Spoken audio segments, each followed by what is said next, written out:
Hi everyone, this is Mike from Patriot Health Enhancement. Welcome to another video. And today I'm going to tell you how to choose the perfect weight when you're exercising. And this one is going to be for beginners. So I don't think this is going to be all that long, but I'm going to explain everything in its detail so that you'll never have a second thought about, do I choose the right weight? Am I going to get hurt? Is it too heavy? If I do an exercise, am I going to wake up, having a man arm, because I don't want to get too big of muscles? I'm going to answer those questions here. First, I want to quote from Proverbs, verse 20. I'm sorry, Proverbs 20, verse 29. From NIV, the glory of young men is in their strength, gray hair, the splendor of the old. Talks about the wisdom and people that are older and wiser. And in the young men, young people, it's their strength, it's their energy and vigor to go out and spread God's word. And so, even God, of course, knows that strength is important. And today we're going to help talk about that and choosing the apparatuses, the weights, whether it's a rubber band, a styrofoam dumbbell in the water, a machine weight, a free weight. It's all resistance training, and I'm going to help you be able to choose for all occasions the perfect weight. So, the perfect weight starts with the perfect repetition range. What is a repetition? It's the repetition is the number of times I'm going to perform a given movement. I'm going to take this dumbbell and perform a bicep curl for you. Bicep muscle is right here. And I'm going to use full range of motion, meaning that I'm going to move my arm in the curl motion in the fullest range that I can possibly do. And for me, for most people, if you're healthy, your elbow is going to be fully extended down. And then you come up all the way till your bicep smash against your forearm and you can't come in any further. That is full range of motion. And so what I want to do is work out in that full range of motion. And if I do 10 repetitions, full range of motion, and I put it down, and then I rest for a given period of time, say a minute, I do another set of 10. It would be called, I did 2 sets of 10 repetitions. Okay. So that differentiates a set and a repetition. When we are choosing a weight, how do we want to know, do I choose this or do I choose this? Well, it depends on the muscle that you're working, depends on the exercises. Muscles are not all the same. The muscles in my lips are going to be weaker than the muscles in my thigh, unless I really have a lot to say.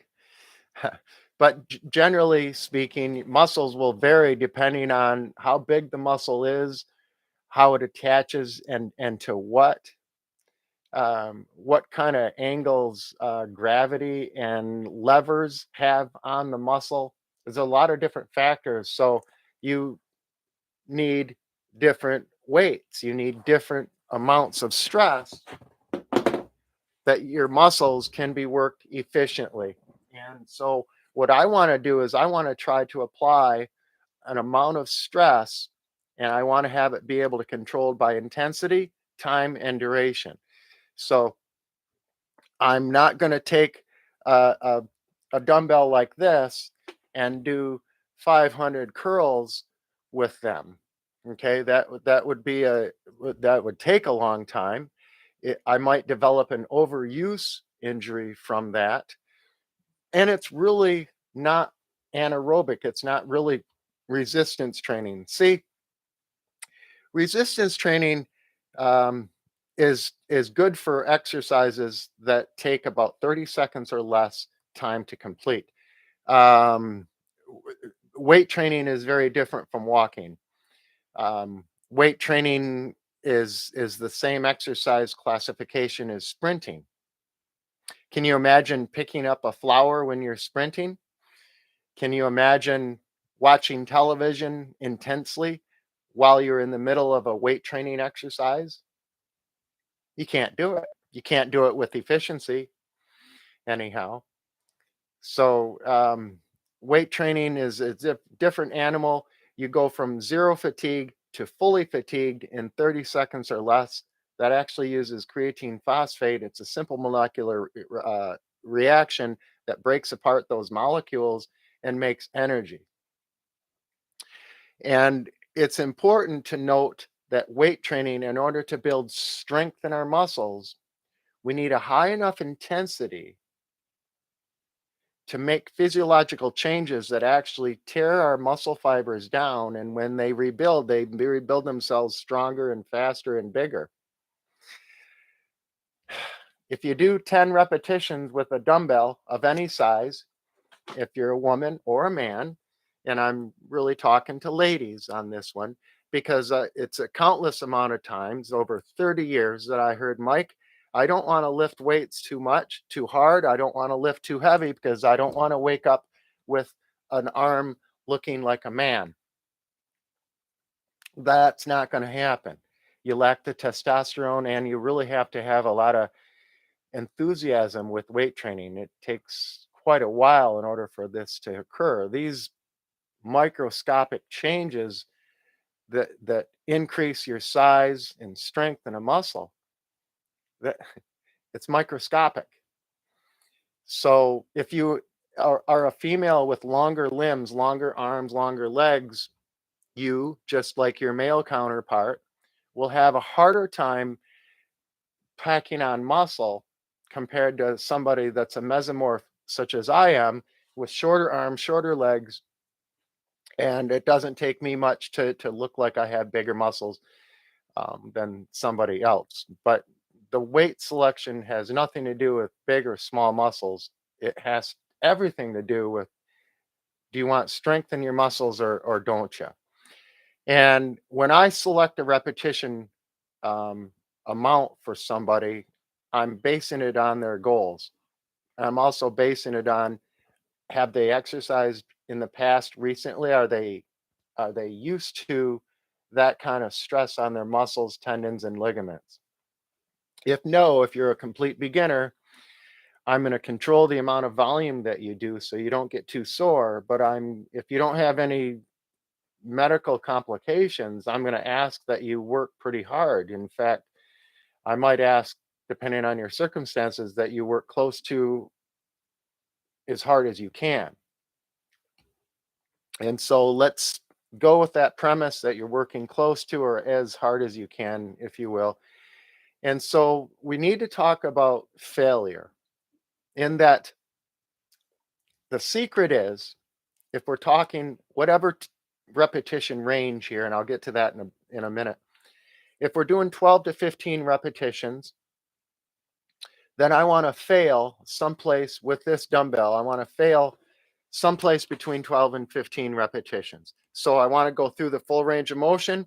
If I can't, I'm done. If I have to do the Valsalva maneuver or breath holding, I'm done. It's contraindicated for, apparently, for normal people, high risk even during regular exercise. It's a forced expiration with your glottis closed, and this is what it looks like. Okay, so it helps if you're lifting heavy weights. In fact, it's mandatory. If you're seeing, oh my gosh, I have to pick this object up in my yard, it's on top of something else. This is really heavy. I'm using all the strength I can muster. You're going to be holding your breath briefly in order to do that work. Now that stabilizes your torso and focuses the energy where it needs.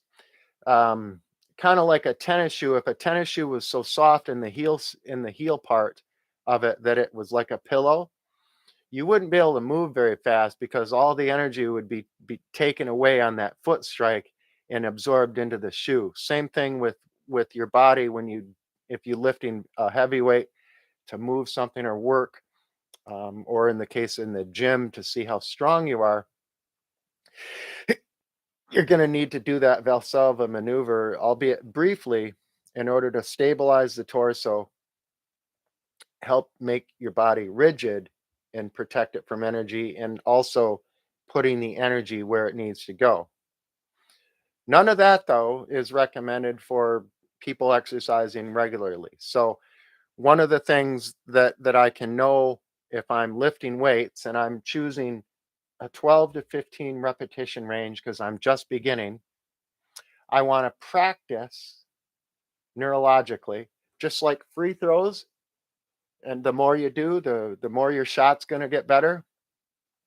Neurologically practicing the motor signal from the brain to, say, the bicep by doing multiple curls is the best way to make the most efficient pathway neurologically to innervate the the most effective area in the muscle that I can be. It kind of analogize it to a road and exits. The brain is trying to decide what pathway, what exits are the most effective to get to where it needs to go. To the in this case, the bicep muscle. Okay, so I picked out this blue dumbbell and I'm attempting to do 12 to 15. 10, 11, 12. Ah, I can't do it. Okay. And now I'm going to be holding my breath. I'm going to be breathing hard. I couldn't get the full range of motion, and I'm having trouble speaking because I'm breathing hard. That was a lot of work doing that exercise. Okay. Now you should see somebody breathing hard for about a minute if they're not faking it. um, and so and you can see this across the gym. If somebody is doing 3 sets of 10 reps, which is a very common theme. Hey, um, Sarah, what are you doing? Oh, my trainer said 3 sets of 10. Oh, Bob, what are you doing? Oh, I'm doing 3 sets of 15. And almost always it means that they're getting to 10 repetitions and just stopping. They're getting to 15 repetitions and just stopping, as if one more is going to break them and one less is not going to be effective at all. Um, Nobody knows you better than you. So you go on your own physiological needs. I can see that with Grimace. I can see, kind of a bitter beer face when you're struggling. Mine looks like this, something like that. Okay, you can see it. You can see when somebody's struggling. Very hard to be robotic. It's in fact impossible to be robotic when you're working as hard as you can. No strain. And by the way, with weight training, Grimace, watching my range of motion and watching my form are the only three things that I have to check to see if the weight is appropriate or not. I can't use heart rate. It is erroneous when measuring anaerobic exercise.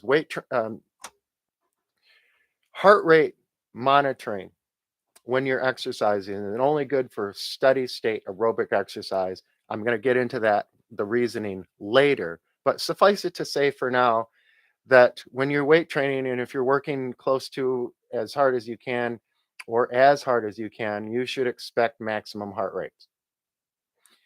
Submaximal weightlifting, looking for submaximal heart rates, none of it correlates. So don't even worry about it. If you have hypertension or other cardiac diseases that are not medically controlled, you shouldn't be working that hard anyhow. So it's just not safe. So again, we got two criteria to select the perfect weight. If you cannot complete the full range of motion and you fail someplace between 12 and 15 reps, the weight's perfect.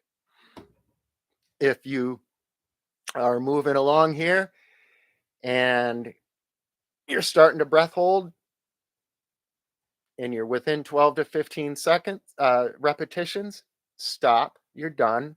the weight is perfect. If you're starting to breath hold before 12, the weight's too heavy.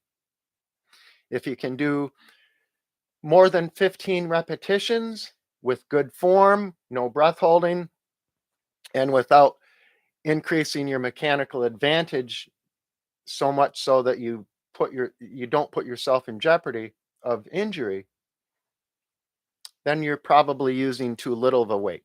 And this is what I mean on that last sentence. If if I'm if I'm in perfect form here and I'm very rigid, my back is straight, I'm not moving anything except for flexing my elbow. Okay. But let's say that I'm starting fatigue, and for the bicep curl, the range of motion that's going to be the hardest is roughly from this angle to about this angle. If I can overcome that when I'm fatigued and I can get it from here to here, actually more work is going to take place, which is a good thing.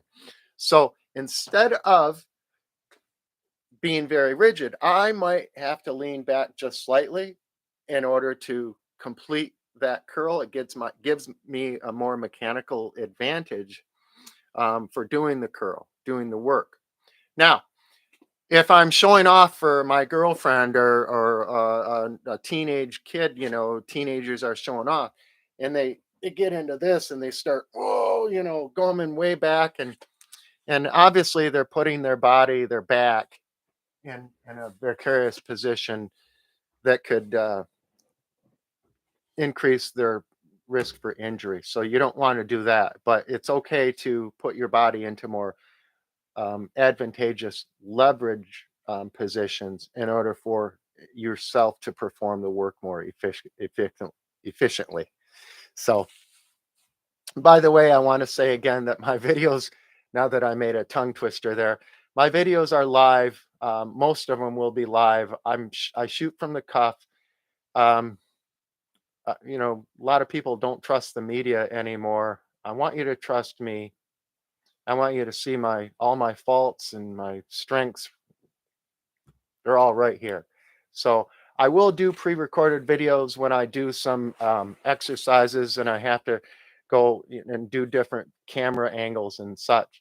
That will occur, but most all of them are going to be live, um, giving you the true me with all my faults and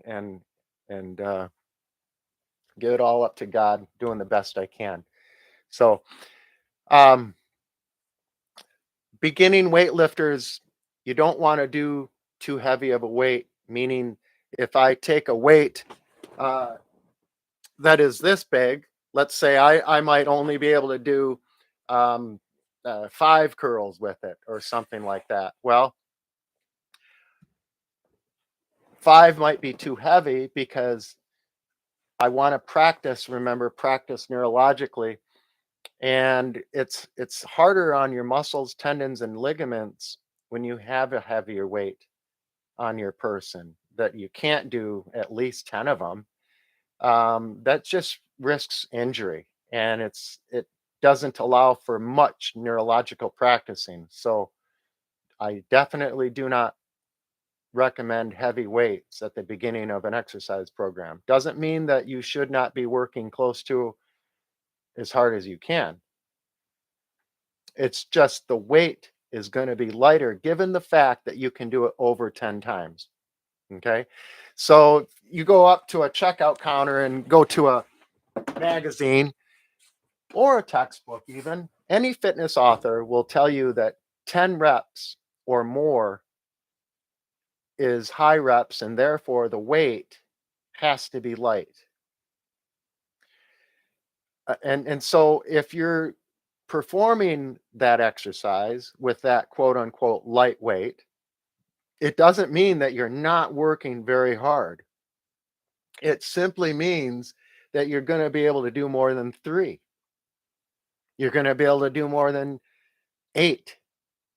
You'll probably, and God willing, if you select the weight perfectly, you will fail someplace between 12 and 15 reps.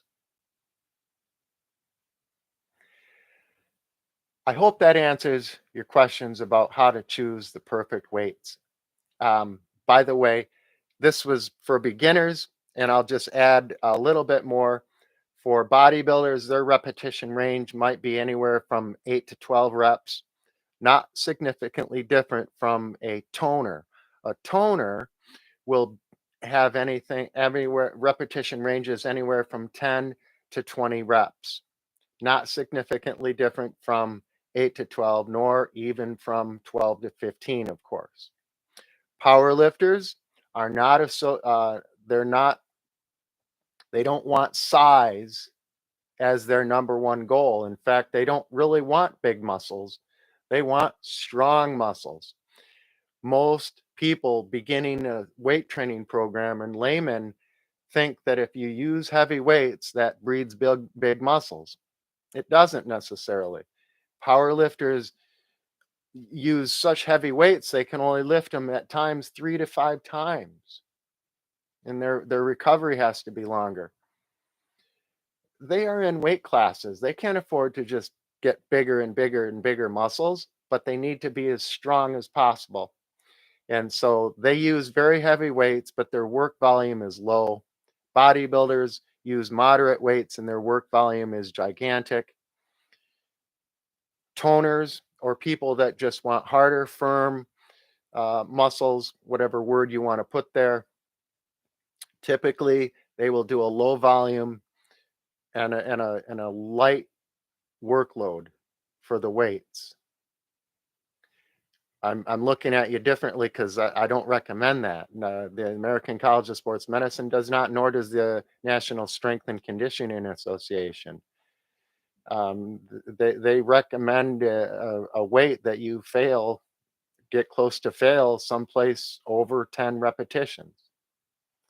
It's the ladies or men that just want firm muscles. They don't tend to choose 500 exercises for the same body part, and they will typically choose a weight that is lighter than it needs to be in order to be effective. I've seen this countless times. So I hope that helps. I hope you have a blessed day. Get out and weight training, and it helps with your aches and pains, especially if you're older like me in my late 50s. God bless. Get some sun on your face. Until next time, thank you much.